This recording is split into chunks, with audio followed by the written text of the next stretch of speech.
Uh, Welcome, everybody. My name is Ulrich Pagel. I'm chairing today's event, the second in the 25-26 series of our Center for Yoga Studies seminars. I would like very warmly today to welcome not only the audience, but of course also our two speakers, Professor Anya Foxen from the West Coast, Santa Barbara, and Professor Borkataky-Varma from the University of Houston, Texas. Both have together written a very important, very interesting book, and a book that has been long overdue, I dare to say, and that is mapping the history of the cult, of the development evolution of Kundalini in yoga studies. I'm very keenly aware as a teacher on the MA Yoga Studies here at SOAS, because every year I get inquiries, students wanting to write dissertations on Kundalini, and every year I have to battle with misunderstandings, and I've been long waiting for a publication of the kind that you produce that will finally make it so much easier for students, but also for the general public, of course, to gain a much better understanding of Kundalini as a technique, as its manifestation, the cult, its history, and so forth. So I'm sure many of our listeners today will join me in welcoming this publication very warmly indeed. And I'm ever so grateful that we have both of you today in the room to introduce your work and to take questions from our audience. So without much great delay, I would like therefore you to commence with your introductions of the publication. Anya, I understand you go first. So I'm happy to hand over the mic to you and say a little bit more about the publication, what it triggered, and so forth. Wonderful. Thank you so much, Ulrich. Thank you, Jackie, for organizing all of this, and to all of you, of course, for coming and listening. Yeah, so I'm going to sort of start us off today with just a really general overview of what's going on in this book and how it came about. And then Sravana and I are going to sort of hand off to one another as we go through the talk today. So yeah, I mean, as Ulrich said, there's really been sort of a dearth of material on this topic. And what we sort of aim to do in this book is really to provide a really broad overview of the transmission history in particular of Kundalini as a phenomenon, because of course, as Sravana will talk about in a moment here, this is something that originates in South Asia. But as we see it today, it really goes much beyond that. So let me go ahead and share my screen. It looks like actually somebody needs to allow me to share. Okay, wonderful. Okay, here we go. So the title of our book is The Serpent's Tail, Kundalini Yoga and the History of an Experience. And so there's a couple of things that are maybe worth mentioning right off the bat about this. And one is the experience aspect of what we're addressing here. So, of course, we are talking about the history of an idea. We're talking about concepts. We're talking about practices. But the thing that's actually most interesting about this, perhaps, is the way that there is an experience at the core of all of these phenomena that we're talking about, which are sometimes very diverse phenomena. Actually, if there's a thesis to this book, it's that there's not really one single Kundalini, or at least one single thing that registers as Kundalini. This is really sort of a very diverse, very multifold experience. And then the other thing worth talking about right off the bat is that comma between Kundalini and yoga. Because as we find Kundalini out there in the wild today, maybe the first thing that comes up when you Google the thing is Kundalini yoga, as one phrase. And often this is Kundalini yoga as taught by Yogi Bhajan, which is almost sort of a trademark onto itself at this point. And so very early on in the book, we were sort of forced to establish that this is not what the book is about. Even though it's, of course, part of what the book is about, insofar as, of course, this type of Kundalini, Kundalini practice, Kundalini experience is one amongst a field of many. At the same time, if we go a little bit further, if we dig just a little bit deeper in terms of how Kundalini shows up for us today, and we get past the Kundalini yoga part of it, then we really quickly arrive at another set of misconceptions, which are sort of captured by this slide here. On the one hand, we find Kundalini as a feature of what we would maybe call neo-tantra, which of course is very different from those original South Asian instantiations of tantric traditions. And here, Kundalini is primarily associated with eroticism, with sexuality, and often with sexual liberation in ways that are maybe very powerful, but again, represent sort of only a very small sliver of what this phenomenon has been throughout its history. And then, of course, we find this other idea that we'll talk about a little bit later in today's discussion that maybe is best summed up as spiritual emergency. So Kundalini as, of course, a very powerful experience, but one that can also read as sort of negative in its own ways. This idea of Kundalini awakening as some kind of spiritual crisis that completely upends your life, that really sort of explodes your world in these ways that sometimes maybe you don't want it to be exploded.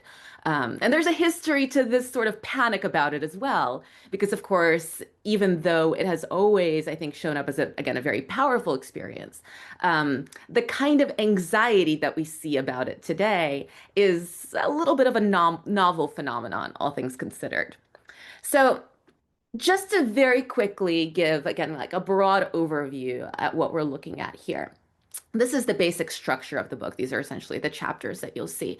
And this is how we traced the transmission history as we began kind of untangling all these various threads of what this thing has been and how it has shown up throughout history. So you'll notice that there's actually sort of a back and forth mirroring that we're trying to represent here. Of course, we begin with the South Asian roots of the phenomenon. And Sravana, again, we'll talk about that in just a moment here. But it's also worth highlighting that there's a Western component here that maybe historically is kind of an accident, right? That these things become important.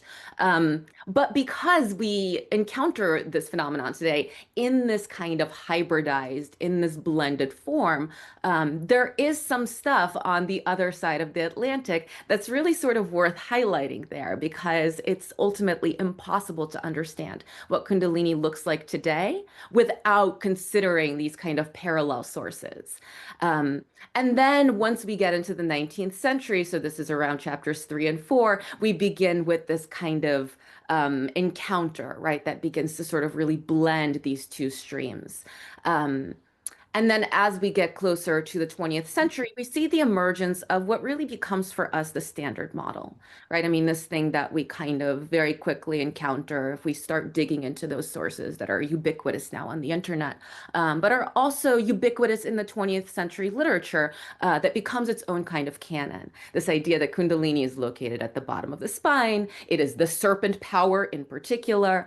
It has this particular kind of profile to it. It rises through what are usually 7 chakras. Often the chakras are rainbow colored, which of course you don't really find in the original South Asian material. And again, it has a sort of very specific profile. It often looks like a caduceus, which of course you also don't really find in the South Asian material. And so that's really what's going on in that second half of the book with Gopi Krishna and his publication, which is really where the sort of idea of this book blossomed out of, which I think Sravana will also maybe talk about a little bit later. It came out of the kind of vast popularity of this source that appears around the 1960s. And so you can see that we're painting in broad strokes here, but at the same time, what we've tried to do is really pay a lot of attention to some of the details of this experience. Again, how does it show up? And how does it show up in all these very different and all these very multifold ways? And so, having said all of that, I will now pass it over to Sravana to get us started on the history. Thank you, Anya, and thank you to all of you at SOAS for inviting us and for all of you who are joining. So before I go on to answering this question, really the question, when does the term Kundalini start to appear in the text? I want to first pause and just kind of take a moment to talk about serpents and serpents at large. This is primarily coming from, I identify myself as a scholar practitioner. If you have read my work before, you would have known how I kind of situate myself in the academia and in public-facing roles. Now, as a scholar practitioner, there were two things that really stood out to me with this project. One was the relationship of the serpent. Now, if you're coming from a South Asian background, chances are there is some degree of familiarity or comfort with the serpent. I'm not for one saying that suddenly a snake comes into my house and I will not freak out, but what I call the socio-cultural DNA allows for the serpent to kind of live. If you look at Vishnu, there is Vasuki, Vishnu, the Lord who is understood to be the preserver of the world. He's laying on a serpent. If we think about Shiva, there is a serpent. If we think about other religions, even if we think about South Asian religions like Buddhism and Jainism, in other words, religions that kind of came from this broader geographical region, we will find the serpent. So the serpent has a very different kind of a space of, in the world of the sacred, in this larger narrative, the serpent remains. But then what happens to the serpent in the Western root? Does it have that kind of a social cultural DNA, so to speak? And Anya will speak to that in the next section. So we need to keep serpents in mind. The second one is rather even more fascinating. This whole project started as part of my PhD dissertation. And as a practitioner, I became a scholar later. I was a practitioner first. And 40 years of being in the practice, Kundalini never really was mentioned. It was never part of the training.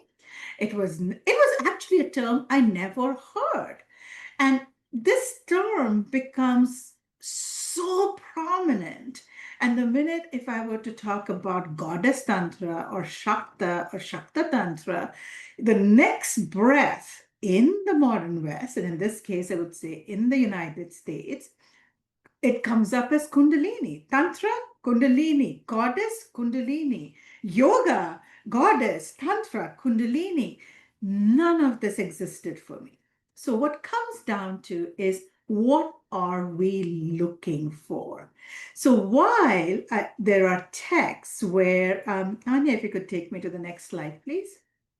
There are texts where we find the term coming. It really comes down to the term and what is it that we are looking. Now, if you're looking at the term per se, we do find it in a small subset. It is not like a very large volume of text, but in a small, kind of rather small subset of texts that come out of the Shaiva and the Shakta Tantra tradition. We know that this period of these texts are sometime between the 700, 800 Common Era. But this is where in the first chapter, Anya and I, as authors, pause. And we take a bit of the serpent turn, and we're like, hold on, what are we looking for? If we look for practices, if we look for narratives, if we look for certain set of experiences, because experience is so front and center of this project, we then get to the Vaishnava text. And with the Vaishnava text, we are happily and very easily another 150 or 100 years prior. So we are already now at about 600 Common Era, where we find Kundalini as not necessarily as a term, but as a set of practices, as a set of experience, as a set of narrative very, very present. And in these texts, Kundalini is more in the space of it being an obstruction. She's not as a goddess, or she's not as a Shakti. She's not in this kind of a propelling energetic form. It is more in the space of obstruction, and it is much later, by the time we come to about 1100, 1300 Common Era, in the Hatha Yoga space, when the body has further developed and the Upanishad and the Upanishadic body gets integrated into the practice, we definitely find a lot more mention of Kundalini. So it's kind of this trajectory that we have gone so far and found evidence. If you can take to the next slide. So we're not going to look at too many texts because it's just impossible in a short talk like this. But I think we're doing 2 or 3 texts. One of them is Padma Samhita, sometime between the 600-1000 Common Era and this 400-year period. And here we're looking at the term, Kundalini is mentioned. It is here that she's mentioned in this context of a block, and a block that blocks the breath. And in these texts, it says, during yoga, she has risen because of the breath together with fire. She bursts forth into the void of the heart in form of a snake blazing brightly.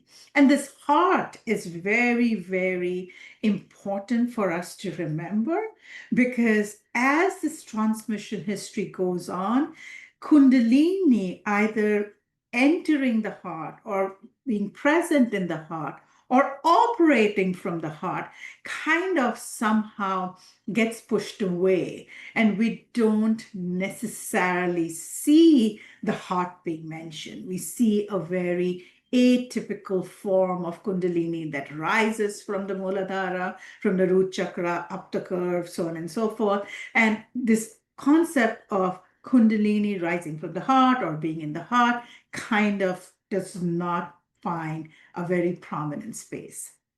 The next text that we will look at is the Tantra Sadbhava. And in this, again, the heart is mentioned. Her aspect is that of a snake lying in deep sleep. And again, I do want to emphasize this analogy of a snake, right? This kind of snake, if what we have come to understand from our research and having spoken to people, it's not that ferocious serpent in these texts necessarily. It is not necessarily serpent as we have come to understand serpent today. It's more of an energetic kind of a flow, and because she has this flow, she kind of gets explained in this, terms of snake. And this is what we find in Tantra Sadbhava.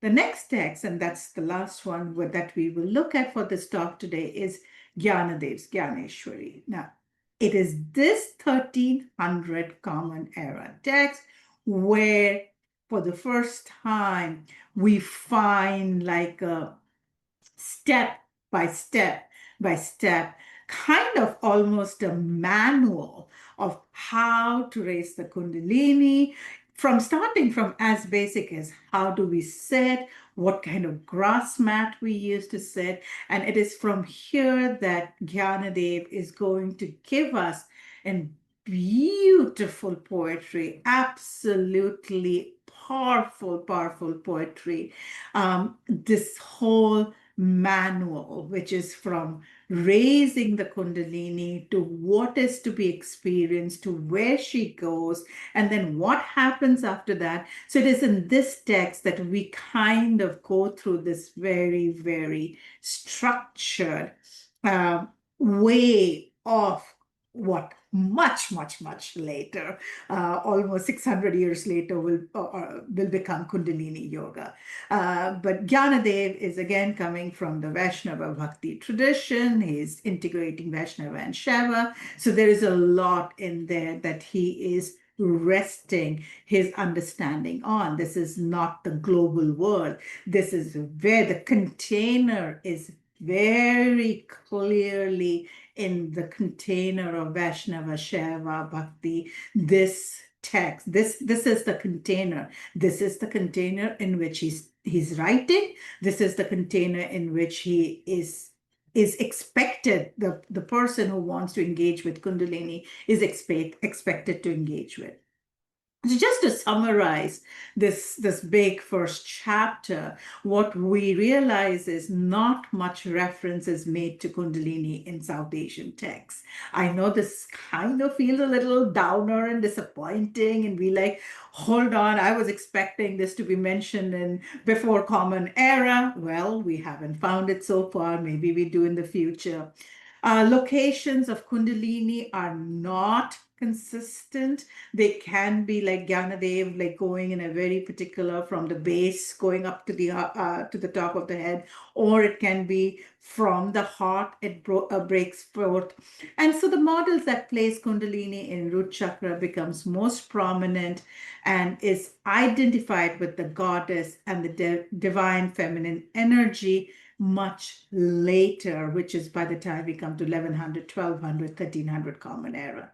So that's kind of where we are with the South Asian texts. I will now let Anya talk about the Western roots. Thanks, Sravana. So I'm going to go through this pretty quickly, even though it is, I mean, a chapter or two, if we're counting some of this later Western material that I'll also review within the book.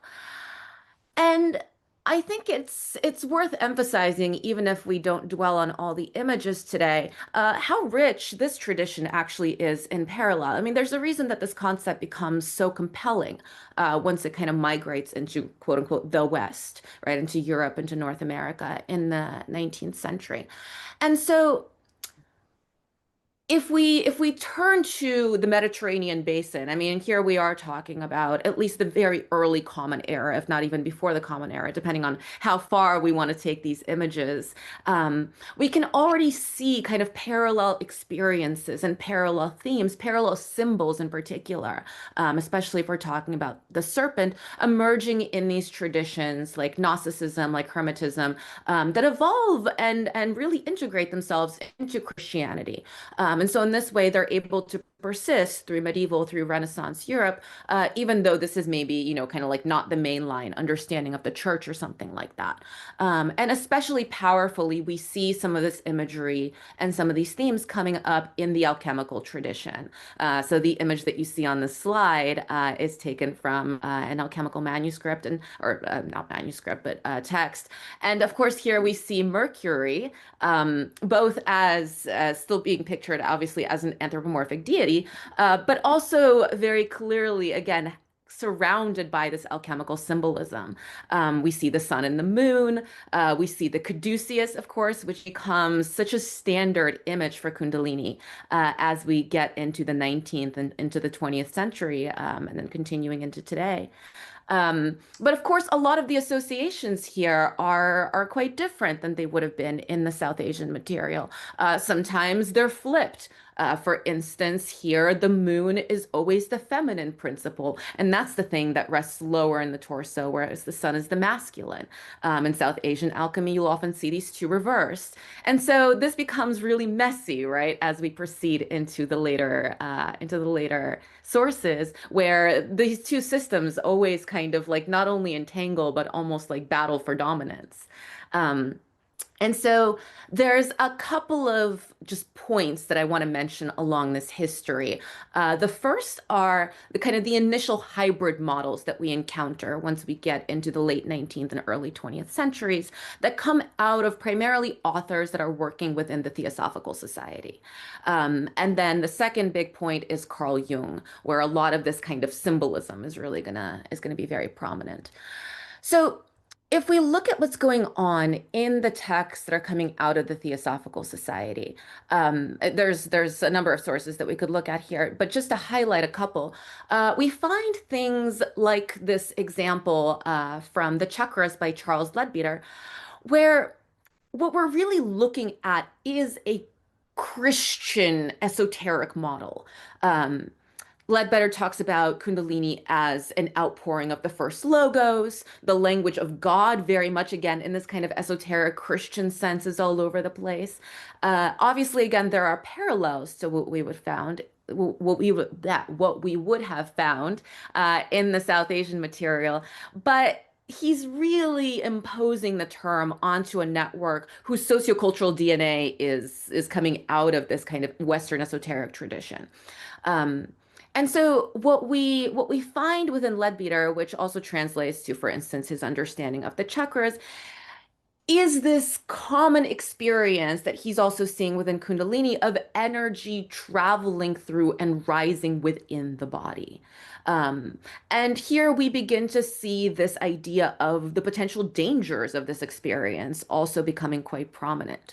For Leadbeater and for his contemporaries, this is something that really should only be undertaken once one is kind of morally prepared enough. And you see all the typical Victorian anxieties about sexuality, and all that kind of baggage that, of course, is very emblematic of this era in general. But generally speaking, this serpent, which in other places, especially within the Christian tradition, of course, would have had some very negative connotations associated with it, here becomes a powerful but ultimately positive symbol. You see on this slide here one of the images from Leadbeater's book where he's paralleling this kind of way that Kundalini travels through the nadis and up the Sushumna to the caduceus of Mercury. This is a very, very typical thing that we find in almost every Western theosophical author. And so here are the two serpents that are making their way through the body are these positive forces that are ultimately leading to human evolution, to human enlightenment. And we find the same interesting back and forth in another text that actually features Kundalini much more prominently, coming from George Arundel, who was actually a student of Leadbeater's, where you see once again on the cover, of course, this image of the caduceus, but Arundel, because he's very sensitive to the experience of this thing, actually really emphasizes already the potential diversity of what these symbols could be pointing to. So in the passage on this slide, what you actually see him sort of trying to sort out is the potential difference or divergence, perhaps, between what he calls the Kundalini fire versus the caduceus fire.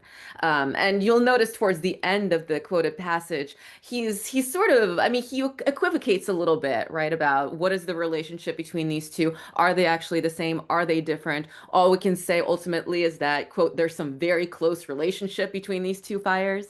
And of course, for him, they're operating within the same body, ultimately. These are aspects of the same phenomenon. But there's already some understanding that perhaps not all these symbols kind of mash up with one another.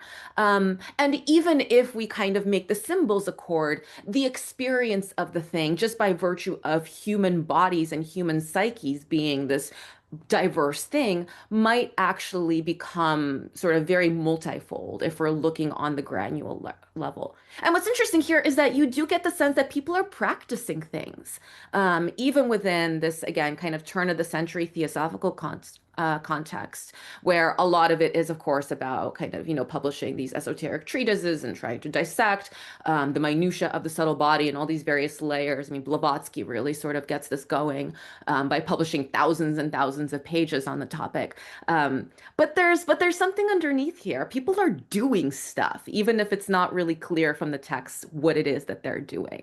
And so that's where some of the language is coming from, as well as, of course, these kind of traditional symbols that would have been coming out of the historical literature. And so the one last thing that I want to kind of hit on here is Carl Jung, whose treatment of Kundalini is actually quite brief.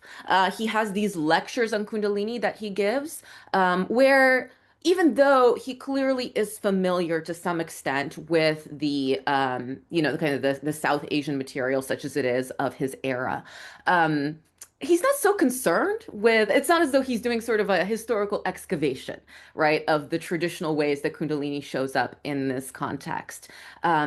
for him, this really becomes another way of talking about his specific theory of the human psyche, in particular, this process of individuation that he sees as being sort of central to human development. But at the same time, we shouldn't dismiss the fact that he sees resonances with this model of Kundalini. In this particular passage here, you see that again, he's making that parallel with the savior serpent of the Gnostics. And for him, that is a tradition that he knows much better. And that, again, the majority of kind of his images and his associations derive from. Because, for instance, he associates Kundalini with the unconscious. It's good for him that, you know, we can kind of locate her in the bottom of the torso. So that part of the model works. But he is very resistant to talking about the bottom chakras as being associated with anything other than the moon, for instance. Whereas, of course, in the South Asian tradition, the moon is something that's usually located closer to the crown of the head. This is where the nectar of immortality drips down from. So again, you see this kind of struggle, right? This wrangling between these two competing models of symbols. But at the same time, for Jung, as for the theosophical authors, there's still something about the core parallels of this imagery and of the process that they're trying to depict, that there's something about the way that this energy or this concept works within the body that ultimately is understood within this idea of transformation, within this idea of evolution or individuation, as he would call it.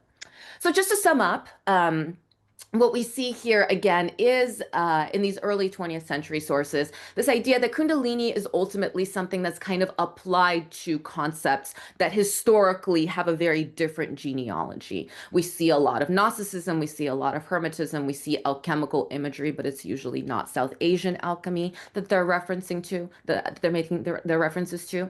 And we see a lot of this kind of psychologization that emerges with Jung, this idea that this is really an internal process that happens somehow with the human psyche rather than on the level of the body, which is going to be contradictory to some of the other sources that we'll see later on in the 20th century. And so at this point, I will pass it back over to Sravana. So before we speak about Gopi Krishna, like I said, the serpent has this kind of very different experience. Similarly, what Anya said, and she said it in the passing, but I do want to really emphasize, if you're a practitioner and if the sun is on the head and or the moon is on the on top of your head, or if it's a flipped model, that can significantly change your experience possibly. That can significantly make how you are operating in this vessel of our body very differently.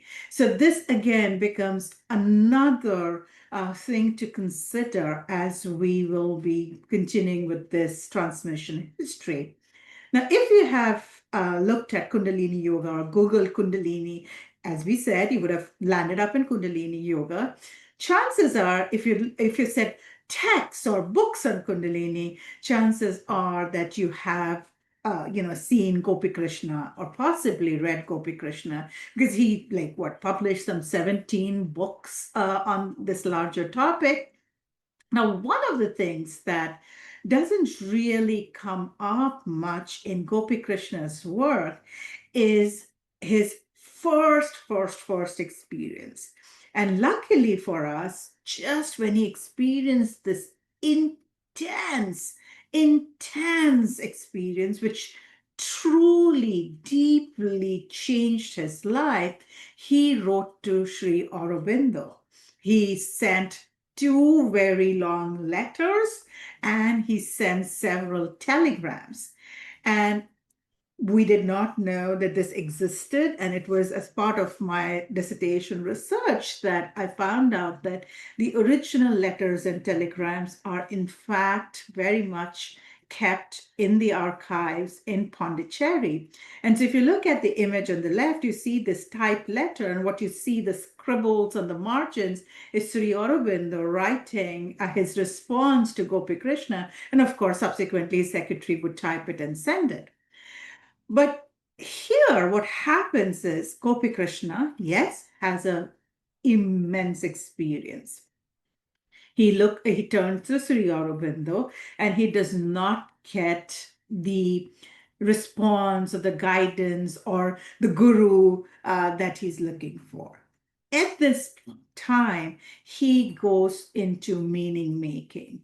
This is a beautiful case study of when we have this intense, inexplicable experience.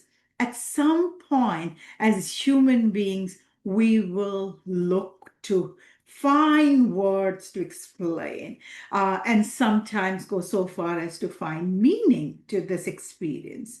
And so the meaning comes with the International Institute. I think it is called the Institute of Consciousness, International Institute of Consciousness. I keep forgetting the term.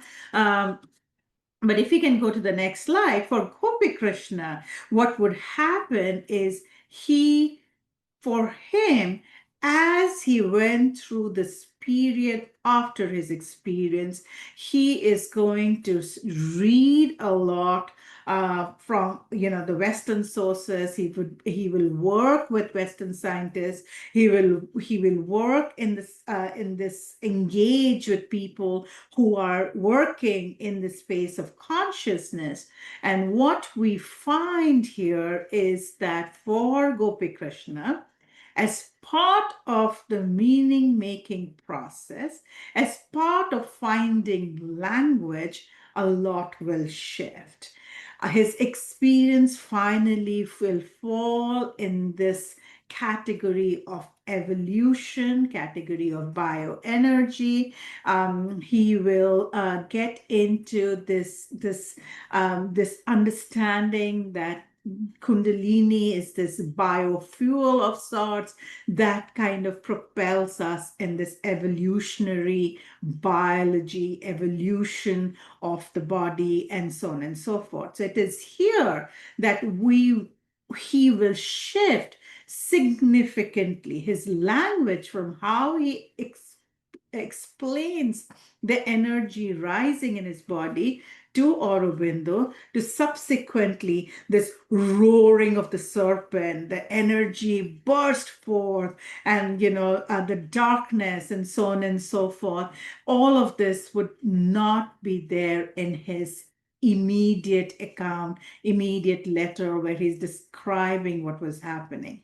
So we have to, again, as scholars, as practitioners, as scholar practitioners, we have to pause and think, what happened? Who were the other texts, thought leaders that Gopi Krishna kind of borrowed and integrated and presented Kundalini in this a particular sense of the way? And from here on, we will have an explosion of teachers. And I will send it back to Anya, and she would speak more to these teachers who would then make Kundalini yoga. Awesome. Yeah. So the reason that Gopi Krishna is so fascinating, and the reason that he really sits at the heart of our book, is that it's such a potent example of exactly how messy this whole thing is. Right? Because as Sravana just emphasized, he has this very striking experience. I mean, it's so clear from those original letters and then the subsequent telegrams that he sends that something really, really serious is happening to him. It does change his life, as he emphasizes in the passage from the book here. But the fact that he identifies it as Kundalini, first of all, does not happen right away. And secondly, as Sravana also just emphasized, this is a narrative that really evolves. Now, what's interesting is that even though Gopi Krishna's narrative does become sort of the standard narrative that you'll often see within our kind of modern global understanding of Kundalini today, there's a couple of things about how it's framed that are a little bit funky, just from a historical perspective. Especially in the earlier editions of this book, you have some of these. There's an introduction, for instance, by Frederick Spiegelberg, who was a Stanford professor, who really frames Gopi Krishna as this kind of ingenue almost, right? That this is an unlettered man who, had no idea what was happening to him. And here's the sort of raw experience that he presents. And so we know it's authentic because this guy couldn't have sort of made it up in the elaborateness that it's presented it. Now, I mean, this is a marketing tactic, right? But it's also, it's both true and false in very crucial ways. Gopi Krishna, of course, as Sravana said, does read a lot more subsequently to the experience. There's a reason he reaches out to Aurobindo, right? I mean, he's genuinely seeking help because he doesn't quite understand what's happening to him. And as he reads, his narrative does transform. It begins to accord more closely with these tropes that we've already reviewed.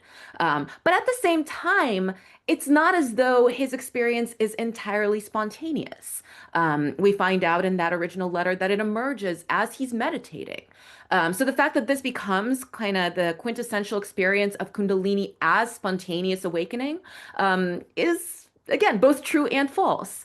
And so as I transition us into these sources where Kundalini is really talked about in the context of Kundalini yoga, it's important to point out the fact that Gopi Krishna does not identify Kundalini with yoga, really at any point in his sources. Even as he's talking about his meditative practice, yoga is not really a word that has a lot of meaning to him. But as he begins to fill out his understanding, he is reading some of these texts that already sort of preceded him on the stage of Kundalini becoming this sort of globalized thing. Now, some of those are the Western sources, including the theosophical sources that I talked about previously.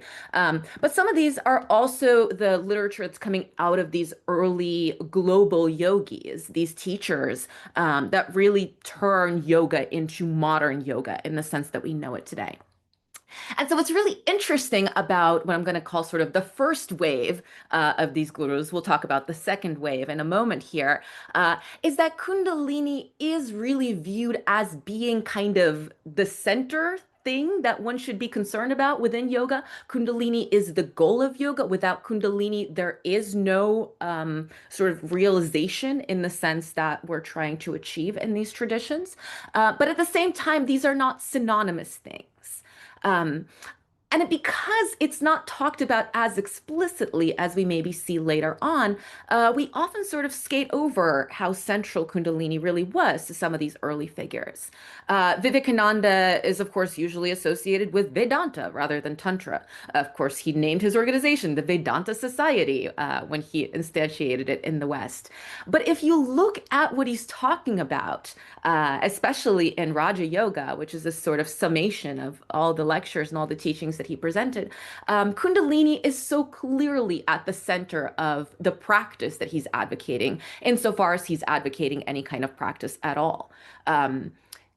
For him, this is a line of reasoning that we'll see repeated many, many times, but it really is most prominent in his teachings. There is no spiritual accomplishment. There is no enlightenment. There is no realization without the awakening of Kundalini. And so any method that you apply, whether it's a South Asian method, right, or a particular style of yoga, or whether it's any of the things that he's encountering that his Western audiences would have been more familiar with, all of this is due to Kundalini. Right? Without it, none of these things would be possible. And so this is something that we see time and again showing up across these early teachers of, again, kind of global modern yoga. Paramahansa Yogananda is another prominent example that we don't often associate with Kundalini. His legacy, if anything, is seen as being very devotional. But Kriya Yoga is a method of raising Kundalini. This is clear as soon as you take a look at the details of it. And at the same time, although these teachers, of course, are not really associated with postural yoga in the way that we see it today, we see a very similar kind of tendency within the figures that do fall closer to that tradition. So Swami Kuvalananda is a great example of this. He's following up on something that Vivekananda actually really sort of starts off, although he's not the first South Asian teacher to do this, in terms of associating Kundalini specifically with the physiological functions of the body. For Kuvalananda, of course, in his research institute, this becomes central. And so he spends quite a bit of time talking about how certain kinds of poses, including dynamic poses, do things within the body that are really targeted at raising Kundalini. Perhaps the most prominent proponent of this kind of understanding of Kundalini as physiological is Vasant Relay, who is not really famous as a yoga teacher so much, but he publishes a book that becomes very commonly quoted within some of these other sources, where he actually just very explicitly says, look, Kundalini is basically the right vagus nerve within the body, right? That's what it is. That is the concrete physical instantiation of this force. And of course, he's not without his detractors, but he's embodying a tendency that's very common amongst a lot of these other early teachers, and that we see in Gopi Krishna in terms of how he really talks about, even though this is, of course, a very sort of psychological experience for him, even though there is something happening spiritually, it's also very much a transformation of his body. And it has to do with his organs, and it has to do with his metabolism, and it has to do with his nerves, and it has to do with all these other things. So what we really see post Gopi Krishna is this kind of double stream of Kundalini as experience, one that can potentially be very spontaneous, as it was understood in his case, and then really a continuation of something that's already starting in these earlier sources on global yoga, which is yoga as Kundalini yoga in particular. And this becomes a big sticking point within the kind of 1960s, 70s countercultural guru movements, where you see some of these global figures that we're still familiar with today through their societies, where really what they're kind of putting out there on the public stage are competing understandings of what Kundalini is and what is the proper way to deal with it. Of course, Yogi Bhajan, as I mentioned at the very, very beginning here, is maybe like the most explicit one because Kundalini yoga is almost his brand. But there are other figures that are contemporaneous to him, where they're all just very clearly in conversation with one another, and again, kind of battling with one another for dominance in terms of what is the best method in order to not only raise Kundalini, but to raise Kundalini safely, and therefore whose brand is the best brand. So Yogi Bhajan, of course, becomes associated with this very specific method of poses, of breathing exercises, where he really emphasizes that what you need is the method, and he's the one to teach it to you. On the other hand, you have gurus that are more in the sort of Shaktipat tradition, of whom Swami Muktananda is maybe one of the more powerful examples, where they're actually arguing the complete opposite. Muktananda in this particular quoted passage says, well, yes, you can do the practices, but what if you do them wrong? What you really need is a teacher, right? And if the guru raises Kundalini within you, then no danger is possible, right? Nothing bad can happen, because of course, this is ultimately kind of a benevolent energy. This is the goddess. And so if you're experiencing difficulties, if you're experiencing the kind of things that are already kind of arising as potential dangers of Kundalini within a lot of this Western material, it can only be due to the fact that you followed the wrong method, right? You should have come to me and maybe not to Yogi Bhajan or somebody like that. And then, of course, you have iconoclasts like Osho or Rajneesh, depending on what era you're encountering him in, who are almost selling the idea that the crisis is the point. And so for Osho, there is no kind of one standard method. What you want to strive for is kind of radical authenticity. But of course, he's still the one to teach you how to achieve radical authenticity and how to get to that kind of personalized moment of crisis that's going to give you the purest instantiation of all that Kundalini represents. So we see these kinds of, again, competing narratives, competing understandings of what the experience of Kundalini should be, but more and more yoga is becoming the standard term that's associated with traditions that want to sort of foreground Kundalini in a purposeful manner. On the other hand, of course, there is still this understanding of Kundalini that can arise spontaneously. And so I'm going to just very quickly talk about a couple of other sources before I pass it over to Sravana.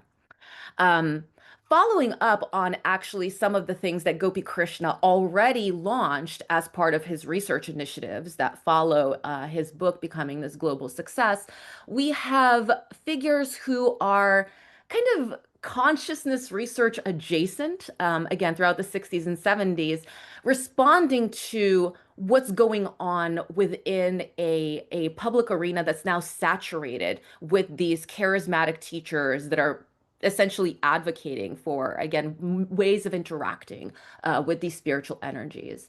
And so one name that may not necessarily be so prominent in people's minds, but that leads to a model that very much is Isaac Bentov, who is an Israeli American. He's actually a biomechanical engineer, but he kind of goes into consciousness studies in his later career.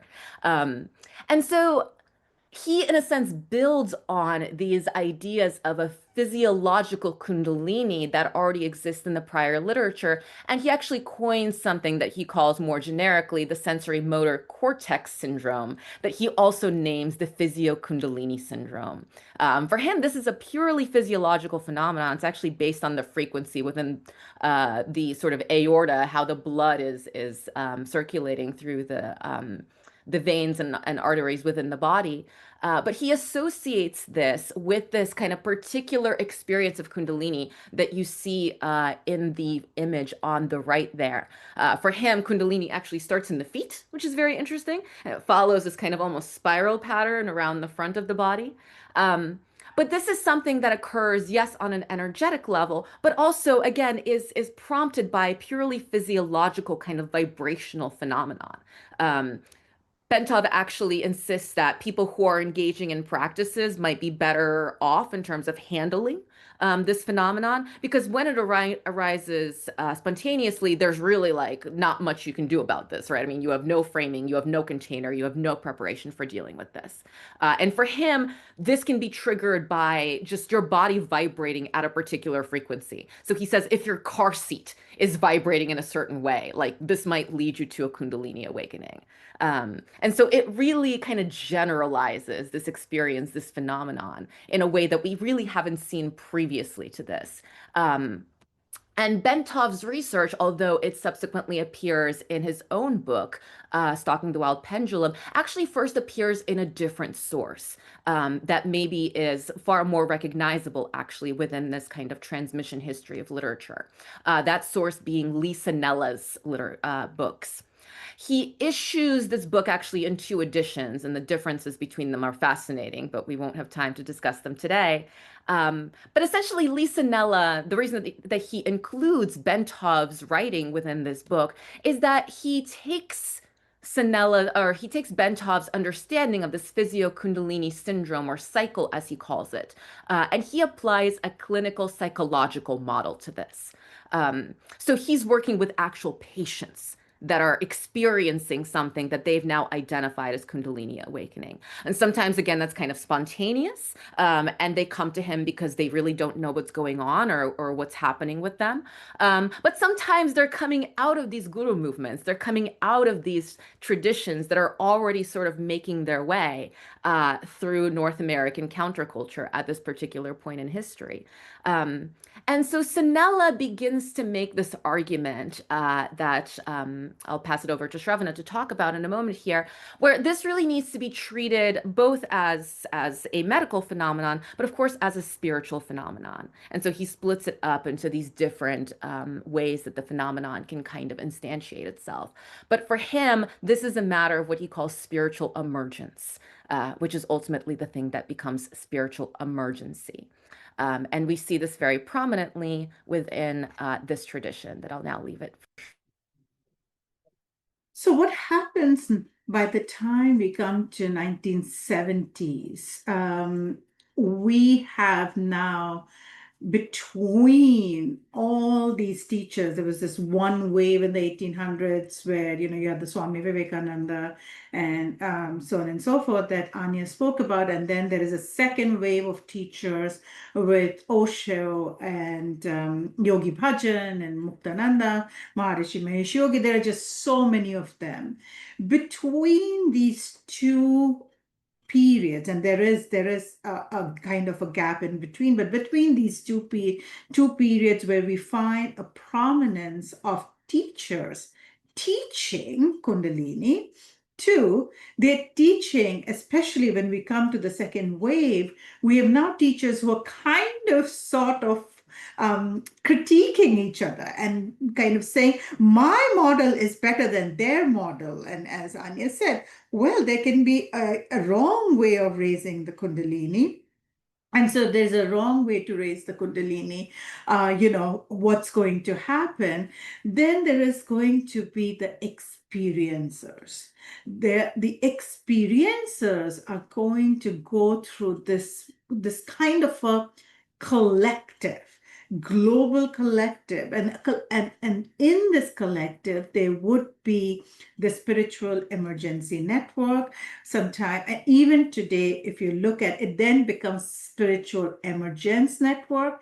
But if you were to go onto the website, this was started by Christina and Stanislav Grof, and if you look at their website, even today, the awakening of Kundalini is number 2 in this SOS helpline, in this whole where I'm having a spiritual emergency, I'm having this experience where I'm really finding it challenging to make meaning, sometimes even just function through my everyday, even I am unable to get out of my bed in all of this. And if you look at this list, they have possession states to past life experiences, to communication with spirit guides. So it's a very long list. And in this, we have Kundalini.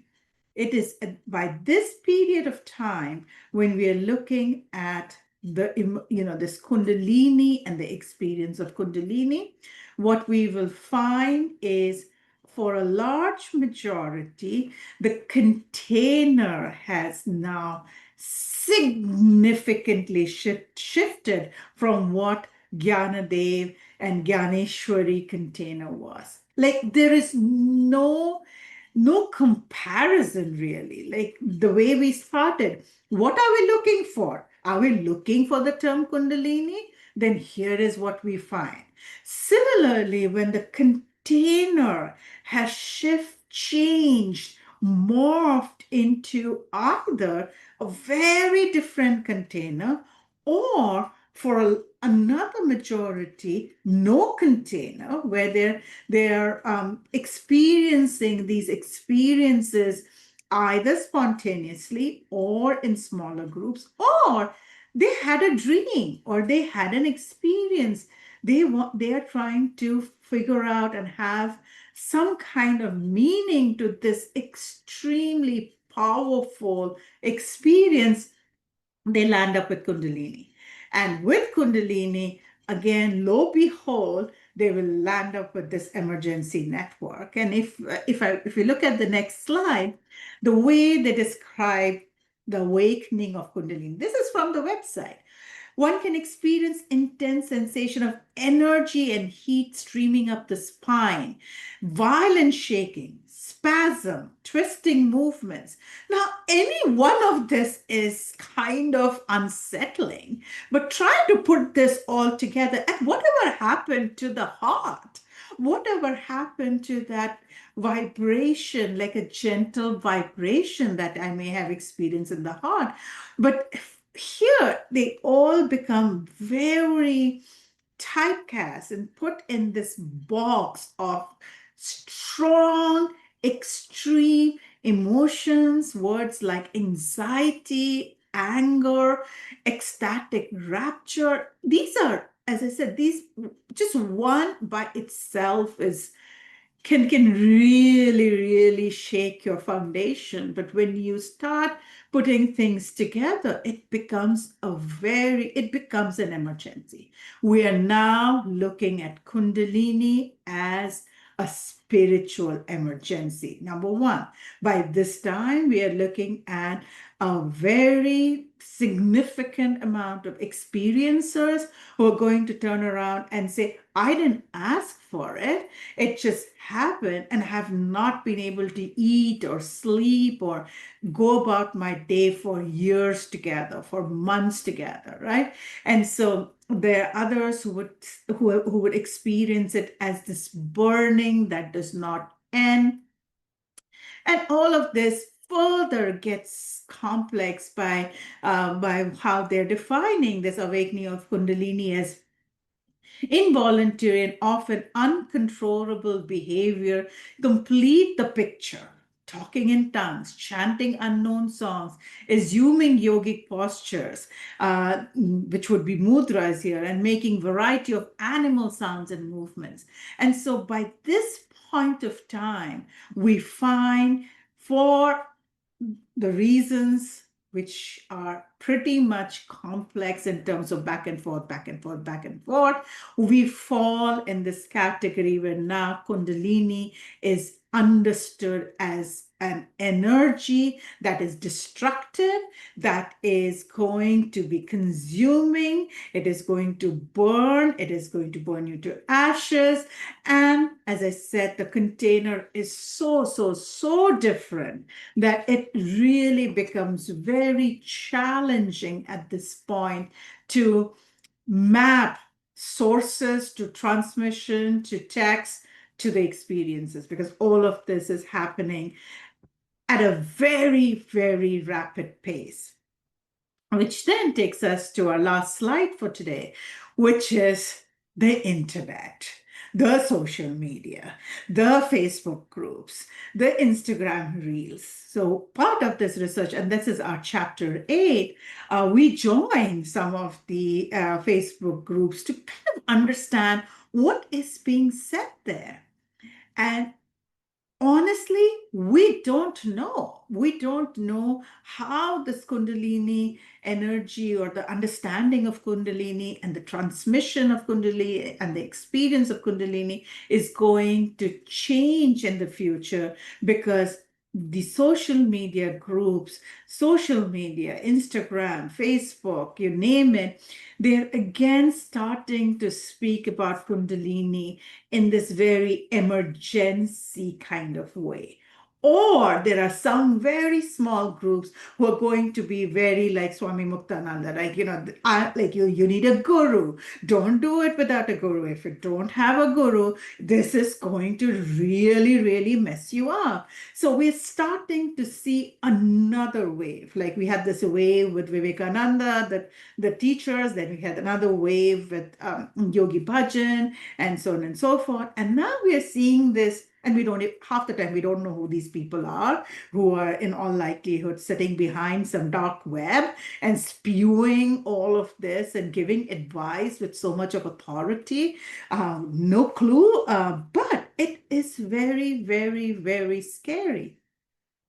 So where we conclude all this is that it really comes down to few things. One, the container. In what container, in which container, in what kind of container are we going, and as an experiencer, the experience is going to put that experience in. With that comes this ginormous exercise that we saw with Gopi Krishna, a ginormous exercise of meaning making.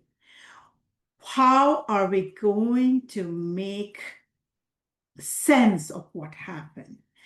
With this, the third thing that is happening, and this is particularly so in social media driven, this is false Kundalini. There is almost this pride of saying, oh, I had a genuine Kundalini experience, and what you are talking of is not Kundalini experience. So there's also that narrative that is starting to spin, and there is no way for us to know what is a genuine Kundalini experience? Now, yes, there was a question and I responded by typing the answer. Yes, Sri Aurobindo told Gopi Krishna, I'm not the person to talk about Kundalini. But did he have a Kundalini experience? Did he have an experience? In fact, we speak about this in an upcoming podcast with Keen on Yoga, where I believe, yes. If you look at his account, there is this beautiful account where he's walking. It's a cloudy sky. There are birds flying, and Sri Aurobindo, that time he was not Sri Aurobindo yet. He collapses, and he has these experiences, mystical experiences. Why is that not Kundalini? Why does Kundalini have to be fit into this kind of a narrative, which is of that of spiritual emergency, so on and so forth? So that's kind of where we end, and we conclude by saying we don't know, that we don't know what Kundalini transmission would look like in another 10-20 years from now. We genuinely don't know that. And so we're gonna stop there and I guess take some questions. Sravana, Anya, thank you so much for this very engaging, fast-paced presentation. You managed to very eloquently provide us with a map of the development of Kundalini, highlighting some of the most important points, some of the landmark events and interpretations. I see from our question and answer box that we have a good number of questions coming up. So I'd like to hand over now to Jackie to manage those questions and put them to both of you, Anya and Sravana, and thank you again very much. Yeah, thank you both very much for this very elaborate continuum, really, that you've offered us of Kundalini over the ages and its evolution. There's lots of questions, and before we get to the moderation of the Q&A there, I thought I might sneak in a question of my own, which is, when looking at the comparison between medieval sources and then those that you found of the gurus of the 19th century, if you like, those that propagated the idea of Kundalini, why do you think they emphasized it so much? Is there any sense that they were also drawing upon distant sources, or do you think there was some sort of continuum within tradition that they were using as their inspiration? Thank you. Should I go first, Anya? Sure, yeah. Our understanding is it was the need of the hour. There was this turn. Now, if you look at United States, there was the counterculture movement. There was this kind of dissonance in what was being offered and what was available. There was this turn towards the East. And it is in this kind of a social fabric of the counterculture movement that people were hungry, people wanted something. They needed like this kind of a turn towards this East movement. It needed answers. And here were teachers. So like, look at Yogi Bhajan. Did he come here as a guru? No, he came as a custom agent, came to Canada, then he comes to the United States, then he starts teaching yoga. But very soon, and then this is preceded with the texts that come out because of the Theosophists. There is suddenly English text that you can read. It's easily available. Magazines and newspapers are publishing it. And then there are sectors. We speak about SL Institute, and we also interviewed one of the founders, Michael Murphy. And so there are also these sectors which have these, like ISIS OSs. There is ISIS OSs was called something else before that, but the place exists. And so there were also these centers that provided for people to come together. So it is at this time it really becomes a product in the marketplace. And once it becomes a product in the marketplace, it's competition. It's pure, I have it better, I know it better, I am genuine, come to me. And that's what we see that happens at this time. Yeah, and I suppose I would add to that. I mean, to just go back a little bit earlier than the time period that Sravana was talking about. I mean, I think it would be a little too much in the weeds here to kind of talk about the, centuries of South Asian history that led to all of this. And of course, other people within kind of the field of yogic studies have already sort of traced this stuff. Right. I mean, the reason that Kundalini becomes central in the way that it does is the same reason that we end up with this kind of 6+1 or the 7 chakra model that becomes standard over, of course, the multitude of other ones that have been available throughout the history of these texts. And it has to do with which lineages survive in more prominent ways than others. And it also, if we're talking about the global context and what leads to the global movements that Sravana was just mentioning, it's like, who were those first teachers and where were they coming from?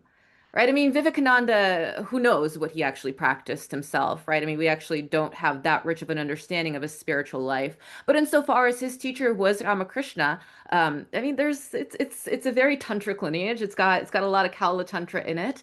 And Kundalini is so central to Vivekananda's understanding of what otherwise for him is ostensibly called Vedanta, right? And of course, there's again centuries of history behind that. Same thing for Paramahansa Yogananda. I mean, Kriya Yoga is a tradition that is focused on raising Kundalini. That's what the practice is. And it's not a coincidence, right, that both of them are coming from this sort of like very specific area, right? They're both Bengali. They're operating within a very, very specific, again, kind of sociocultural container, right? And then it grows from there. So I think this is where we kind of get to the period that's more in the context of the counterculture, where like Kundalini is already assumed because of all these various sources as being kind of the core of what happens during yoga, that then you get these other teachers who are really, again, competing about like, okay, so now what is the best method?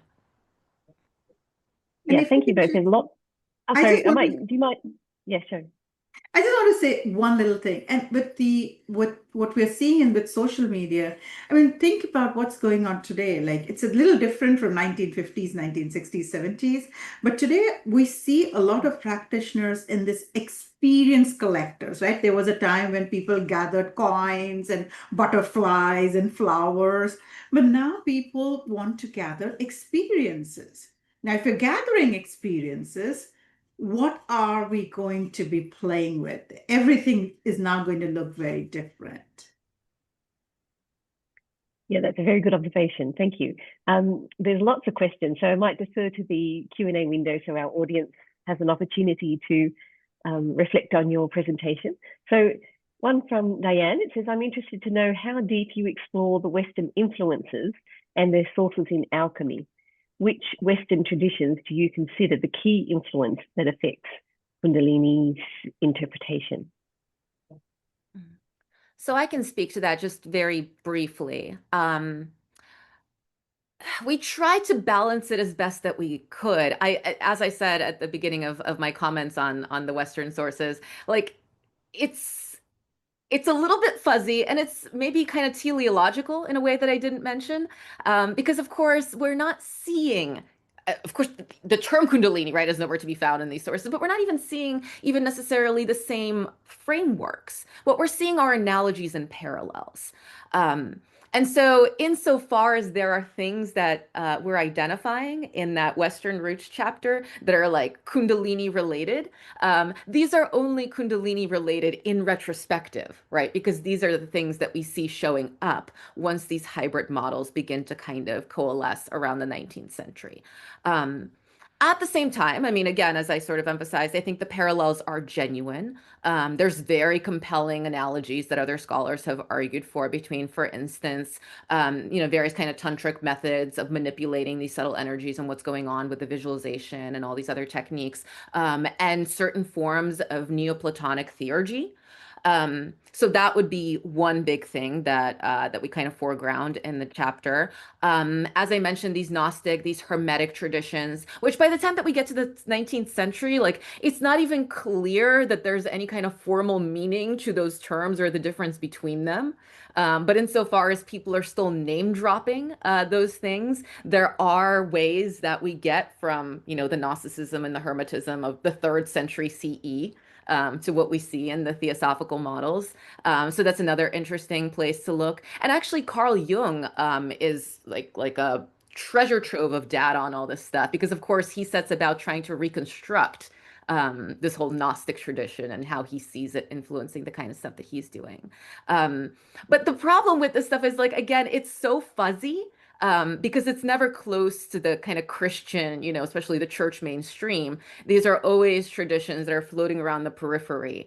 And so to the extent that we try to give them form, it's kind of dictated by, okay, so what are the images that we see showing up later that are being identified with Kundalini in these hybrid syntheses, as opposed to, like, I mean, there's all sorts of stuff that could have become relevant that didn't, right? If we're just looking at the Western tradition at large.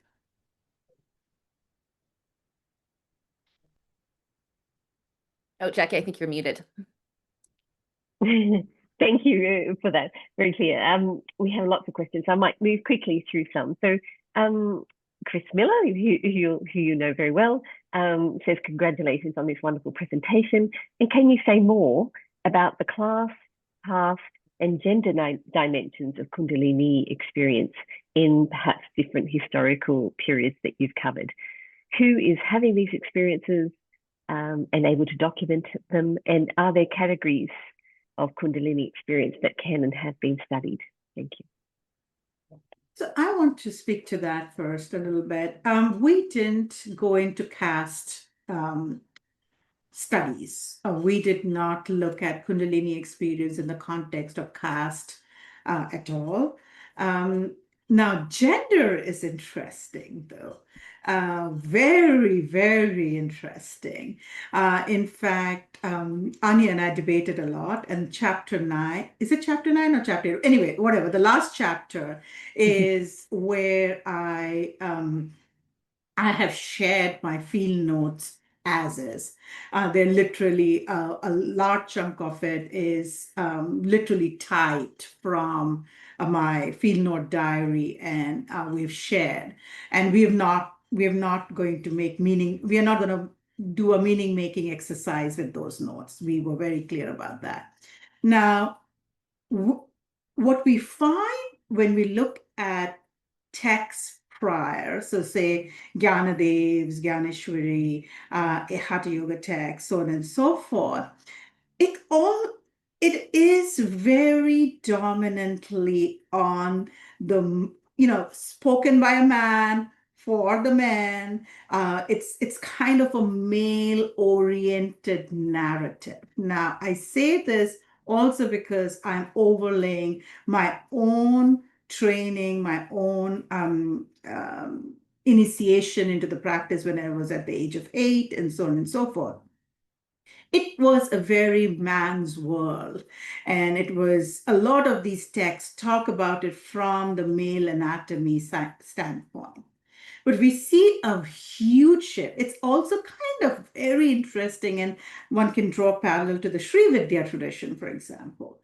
There are so many Sri Vidya practitioners today, and a lot of them are women. And we are seeing that with Kundalini too. There is this dominance in some way. I don't have data. We have not done qualitative study to say, okay, this percentage is men or these percentage are women. But when we look at it, it appears that Kundalini seems to be, or at least women are landing up speaking about Kundalini far more and documenting their experiences far more compared to what we saw in the past. There was in the past, it was more men. Look at all the references we made. There was like barely any women, right? But if we look at teachers today, if we look at experiences today, we find a greater majority to be women, and that is a very interesting, I would say, shift between these two periods. Yes, interesting. You think that runs in parallel with the the change in demographic of practitioners. I just had one question before we go to the lots more in there, and that relates to this question of gender. Do you think this makes people more vulnerable to abuse? Because I noticed in the traditions that you all mentioned within your framing of contemporary Kundalini yoga, there's abuse cases, right? Bhajan, Osho, Satyananda, Muktananda, they're all, contemporary lineages which have faced challenges in this way. Can you speak at all to that? I'd say abuse is abuse first, right? I would not say abuse is more women or men or someone who's identifying themselves with a different identity. But yes, when the majority becomes women, and if your practitioners are majority women, and we're working with energy that is encapsulated in traumatic or trauma, then yes, we have seen and even in our social media research, we saw there's a lot of space or scope where abuse can take place, and historically we've seen that it has taken place. Yes, absolutely. Thank you. One from Daryl. Okay, I'm going to move to that one. It says, can you frame the history of experience as you are understanding it? So you seem to begin with the earliest use of the term, which is reasonable. But if this is the energy of transformation, then the potential and perhaps the practice must predate the term. So I guess he's just asking where you're getting this terms of history of experience, or did you sort of define that in your research? Thank you. I can speak to that quickly because I think it also sort of follows up on a dimension of the previous question that's maybe worth emphasizing. So no, we don't really define history of an experience. But for us, experience is sort of like, it's the one thing that you can hold on to, right? Like something is happening to all these people. And we can't really say what, right? Because that's the crucial thing about experience. My experience is only ever my own. And I have the tools that I have if I try to explain it to you, right? And that's where like the history comes in, right? What's the history of these images? What's the history of these symbols, these practices, these various ways that we try to like sort of grip onto that container, right? To give meaning, as Sravana has emphasized, to what it is that's actually sort of happening in our body, which might be ambiguous even to us. I mean, that's kind of what's going on with Gopi Krishna, right? There's a reason that the narrative changes in the ways that it does.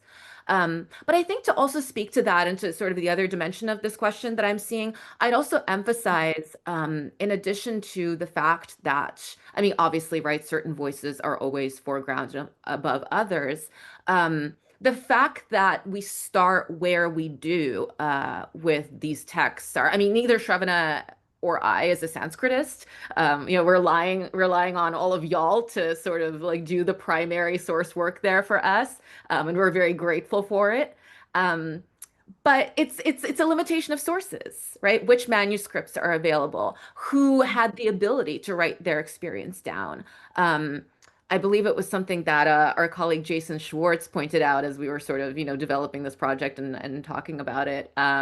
He was like, well, I mean, I know that you probably know this, but there's a whole like vernacular tradition that maybe was never even recorded, right? Or just like we haven't accessed, that's floating around here. And so, I mean, we acknowledge this in the book very, very clearly, like the fact that we start with these sources from, the 7th century or whatever, like it's an artificial starting point.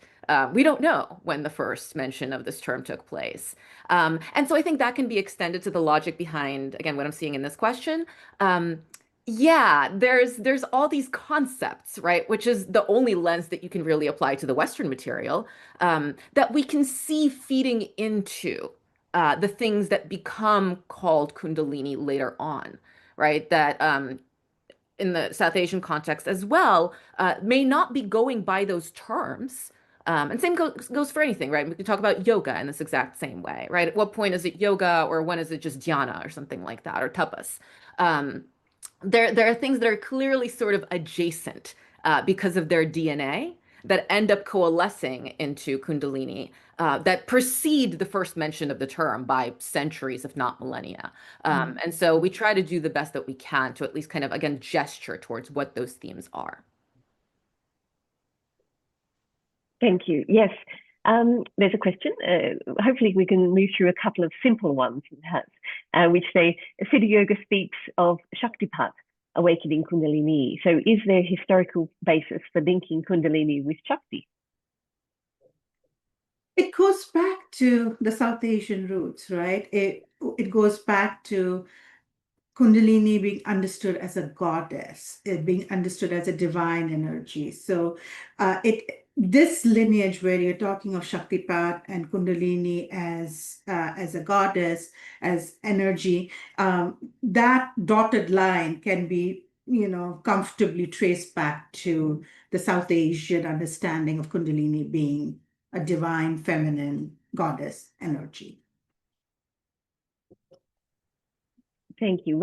We might leave with the final questions because we're coming close to the end of our time together. So it says, this is from Marlene. So she says, thank you both, Anya and Sravana, for a wonderful presentation. I'm curious if you came across any modern texts where the heart as Kundalini's resting point is discussed as prominently as in the earlier sources mentioned. I don't think so, if I'm not wrong. I did see her. Hi, Marlene, and I did see the question, and I don't recall. And that has always been my slight frustration, and like my heart breaks, because the whole experience of Kundalini can be very different. I assume, if we were to come from the place of heart and love and compassion and kindness and benevolence, it'll be a very different experience, meaning making for the experiencer. But I haven't, in recent times, in modern texts, I haven't found that yet. Yeah, I mean, I think same. Like for me, it's interesting because including in the Gopi Krishna material, the heart always kind of shows up. Just when you're seeing the raw material of these experiences, right? When people are describing literally what's happening to their bodies, it's very common to see them mention the heart. But I think because of the way that, again, we've kind of like standardized this model where it has to start from the root, right? And this particular thing happens. And then that's how we explain it. Yeah, I mean, I think Shravana, as you just said, like, I wonder how it would be different, right? If we would focus than on this thing rising, right? Like, what if it's like abiding in the heart? Like, how might people's, even their experience, right, be like directed differently by that? Because it is happening. Yes, it's an interesting place to finish because we're all out of time, unfortunately. There's lots more questions, and if you have time, please browse through those, Anya and Sravana. But we have to, I think, close there. And thank you both very much for this very important research, but also an opportunity to discuss it directly with you and the complexity of the research, really spanning such a long period of time, and then also moving into contemporary experience, which seems to be evolving at a rapid rate. So yeah, it was a pleasure to host you both, and we look forward to delving deep into the book itself. If you haven't already, it's available online, and I'll post the link along with the recording on the SOAS University of London website. So thank you both very much.